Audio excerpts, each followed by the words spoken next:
There's so much to say that as always, I don't know how to start. About what can we do and about division. As I said the last time, it's absolutely impossible for us not to be infiltrated. It's absolutely incredible that these guys wouldn't organize to shut down such free meetings and a true grassroots movement, because history of Occupy and of all orange revolutions everywhere proved that this is the plan. How do you do it? You try to organize things and you try to put up leaders in place, leaders who have the know-how and who set up the rules and the topics, and sooner or later you discover that everyone else obeys them. And what I wrote on Facebook was that we had no leaders, and I feel we already, in all societies all over this planet, we have enough leaders that have been put in place without people to want them and to be able to assess them. So this is the world in which we are living in. And if we want to set up a small example, we should be different. That's my feeling.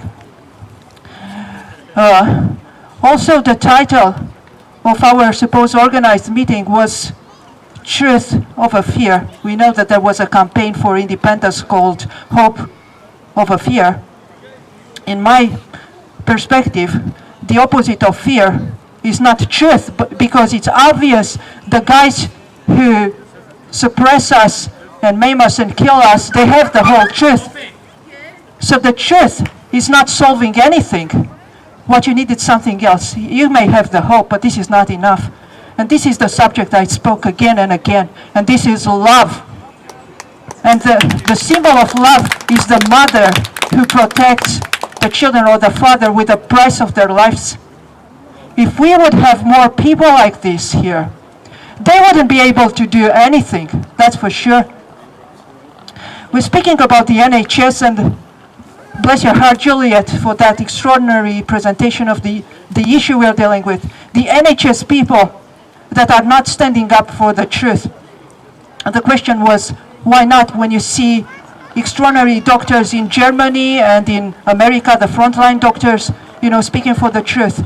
In my impression, because you had more suppression and more dumping down in this society than anywhere else in the world. I've seen this as an outsider coming over to the UK. These people in the health services have seen children being maimed by their vaccines. They had the very same possibility as us to open up the internet and look at the dangers of these issues. And at that time, there was no fact checker. They could have seen the testimonies of people. In fact, they have seen the testimonies of mothers of such injured children. They could have seen both sides.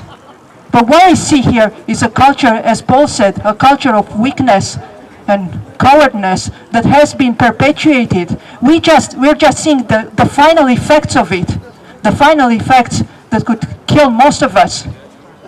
We should fight against this spirit. We will be attacked. We have been already attacked as being right-wingers. They don't have a clue about what they're speaking about. There is no left wing and right wing because they all belong to the money maker. We know that already.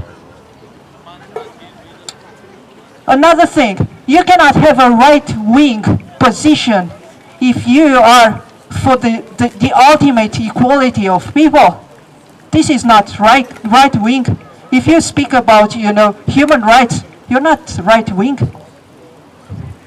So now about more to the subject, about, this extraordinary war of truth and lies we are involved in. What we have seen again and again is that these representatives come with some things that's supported by science, measures like the lockdown, wearing of masks, vaccination and so on, that really are not supported by science. Like Dr. Fauci said recently that the masks are generally necessary. So it's a couple of months ago, the same person said that masks are symbolical. and they do not protect people. He also said in May, just in May, that he would recommend hydroxychloroquine to a patient suffering of COVID. Now, there's absolutely no proof for him that hydroxychloroquine is working, although there's a lot of proof for that. There have been thousands of doctors speaking about this treatment and treating people successfully. And the recent information that we got on the internet that was taken down as much as possible, like that doctor originally from Cameroon, what's her name? What's her name? Yeah, Stella Emanuel, extraordinary doctor. She said she had 350 patients and none of them died, treated with hydroxychloroquine and with zinc and azithromycin or azithromycin. The other famous example is Dr. Vladimir Zelenko, who treated, as I heard his report like a couple of weeks ago, 800 people, and he had just 2 casualties. What we have here is out of 7 infected people in the UK, 1 dies.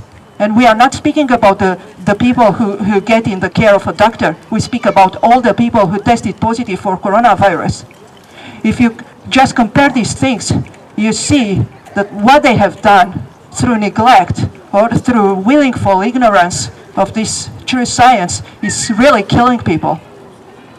But it doesn't matter if you're Dr. Fauci, because there's no fact checking for you. In fact, it's exactly the reverse, because even Donald Trump has been heavily criticized because he said that Dr. Fauci put up a lot of mistakes, push forward a lot of mistakes on the American public. And what you get on Google or what you get on Facebook is not what Trump said, but is what the fact checkers and all the press that is pro-Fauci is saying, His wonderful response to that. So, about what we can do, I would advise everybody to be active and share as much as possible. We may be witnessing the last months of freedom, of internet freedom right now. So it's very easy to share. It was never easier to share the truth than now. If we are enough, it doesn't matter. Not everything gets censored, that's for sure. And another couple of words. I should speak more about, this issue of children going back to school, and so many people, want this to happen. But nobody, or almost nobody, is speaking about the Wi-Fi in schools. As we have seen the effects of Wi-Fi, as shown even in pictures by people like Lena Pu and Professor Magda Havas, was this Wi-Fi causes the clogging of blood. And as we know, coronavirus victims had the symptoms of having coagulated blood in their lungs. So some of the scientists even spoke that it's not a problem of the lungs, but of the blood. That's what the children will get going into these public schools. And probably not 2.4 gigahertz, but 6 gigahertz. And as Joy Imbriano once said, they will come back, they will have microwave sickness and probably be tested as COVID positive. Probably the children will have to wear masks, will have to get the flu shot. Later on, we'll have to get the other vaccine, the DNA, RNA vaccine, or whatever they put in it. So children are not your own once you put them in school. The other side of the issue with the schools is purely moral and spiritual. Because if you as parents agree with comprehensive sex education, you will be faced with the consequences. Ted Bundy once said before being executed that there was no fellow in prison who wasn't porn addicted. You take out the porn and you take out the greatest part of crime in this country, meaning America.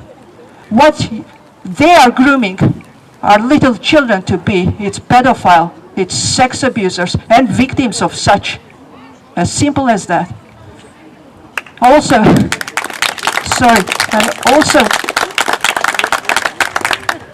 I have seen and shown to a couple of my friends a so-called manual in which it was about a wee girl witnessing some neighbors who were dealing with crappy stuff, and she suggested that they may kill children. And there were signs of, guess what, how do you call this, satanic ritual abuse on children. And at the end of the book, you find out, with a lot of laughter, you know, that it was just puppets that they were cutting down, and there was, you know, blood spilled all over the walls and stuff. Maybe you have seen Marina Abramovich movies, clips and stuff.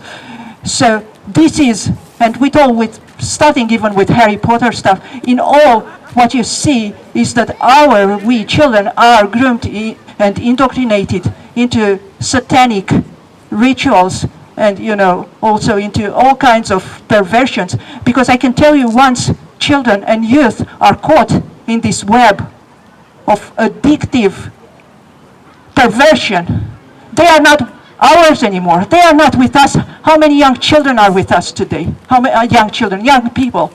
Let's face the truth.